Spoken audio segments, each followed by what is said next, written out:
Hello everyone and welcome to another show. It's been a tough year for everyone, but there's finally light at the end of the tunnel with many live events returning in 2021. Today we'd like to discuss the new reality that broadcast production engineers are facing in a post-Covid-19 landscape. Yeah, many are now finding themselves under additional pressures to adapt their workflows and processes and rethink the way live events are delivered, which is no easy feat when you're forced to work remotely on tighter budgets and with stricter timings. Yes, and to make sense of all this, we've invited Ian Hollamby from EVS onto the show to discuss how their customers have reacted to the latest changes, the trends, challenges for 2021, and talk more about their Go Online training scheme. Yeah, welcome to the show, Ian. Thank you very much. Nice to be here. Yeah, it's good to have you. So obviously, as we said in the intro, 2020 has been a year like no other. It's been a massive impact on how live events are produced and broadcast, which has undoubtedly put huge strain on production engineers around the world. So tell us, what are your customers doing right now to prepare themselves for some sense of return to normality in 2021? Yeah, so thanks. Well, engineers certainly have to have been working in different ways and environments in 2020 and using technologies which, whilst commonly available, have been really adapted to kind of allow broadcasting as we know it to continue. So I guess what we've seen is that the creativity of engineers has really been used to kind of transform the normal workflows and kind of almost become workflow geniuses, if you like, adapting to the situations that COVID has caused us. So some engineers have, of course, had more time on their hands due to the amount of events being cancelled. We've certainly seen a lot of that and have spent really the time quite wisely kind of training, researching, kind of preparing where or what we actually do when we get back to that new normal.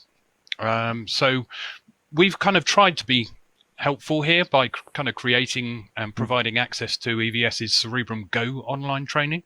And that's really aimed specifically at production engineers to kind of gain skills or improve the skills and tools that they will use hopefully in 2021 and beyond.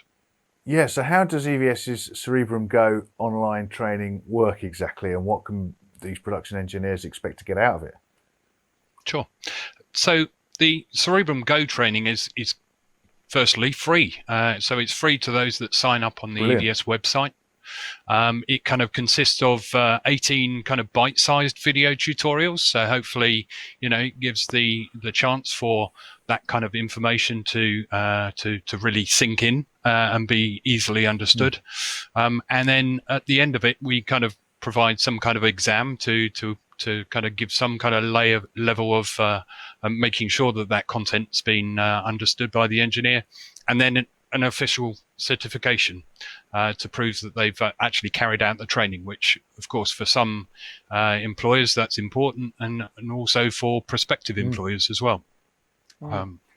That's really interesting. So they've done the training, all great, they've got the tick in the box.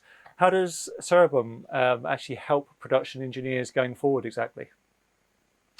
So Cerebrum's really a kind of a toolkit, if you like, of the ability of kind of creating user interfaces, workflows for all sorts of different broadcast kind of pieces of equipment that they will be experiencing, whether those be routing, tally, UMD, multi-viewers, video switches, and kind of combining all of those into a kind of a single user operator friendly system that actually allows the user to kind of create a simplified workflow. And that, of course, can be done in a variety of ways. That can be done for remote production, as we're seeing a lot of facilities providing now, where they have to provide kind of remote operation just because, again, they're not allowed to send those staff online or on site.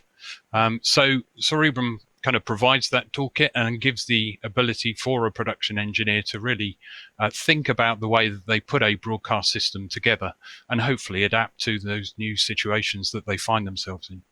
So is it your effect? What you've produced here is a remote sort of IP software platform where they can, make changes and set up. Is that fair to say? That's what the tool set is. Yes, correct. So it Yeah. allows them a control system that you can not only control, normal baseband infrastructure, but also IP infrastructure, which of course a lot of people are using in that world of remote production these days. And actually being able to kind of modify that control environment to fit their specific requirement for a particular job or a particular show that they're running, or indeed to actually roll out as a unified control system over an MCR or lines area that they're actually putting online. So Ian, can you elaborate on some of the features that a tool like this brings to the table when you're looking at overcoming certain challenges? Yeah, sure. So there's a full routing control system as part of it. There's a tally and UMD management system. There's a huge amount of API protocol drivers that we have within the facility.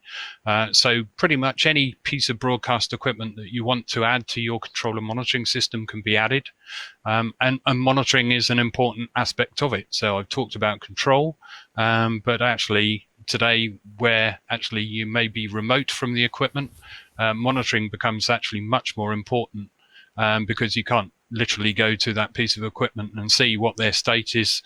You actually need to get that information back, and the telemetry and the user interface to provide that information to your operators, your engineers, in that kind of way of working. Brilliant. So hopefully hopefully engineers have got a bit of time to learn this stuff before we get back to 2021. So before we let you go, we've been asking all our guests to tell us a little bit something that they like to do or have done maybe in the distant past that's outside of your day job, outside of your proper job, that people may not already know about you. A little bit about the person.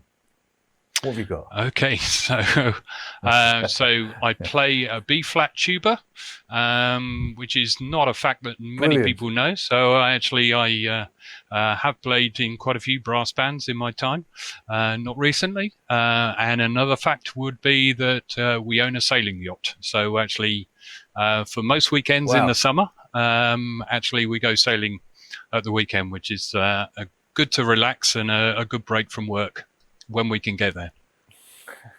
At last, a non-guitar-based one, and you can be your own foghorn. Yeah. I was going to say, sounds like another candidate for the broadcast band we really need to put together.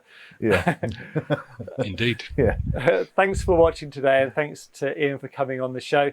To see all of our video interviews and kit reviews, then head over to KitPlus TV, which is brought to you with the support of Mediaproxy, and you can find out about them at mediaproxy.com. Thanks for watching.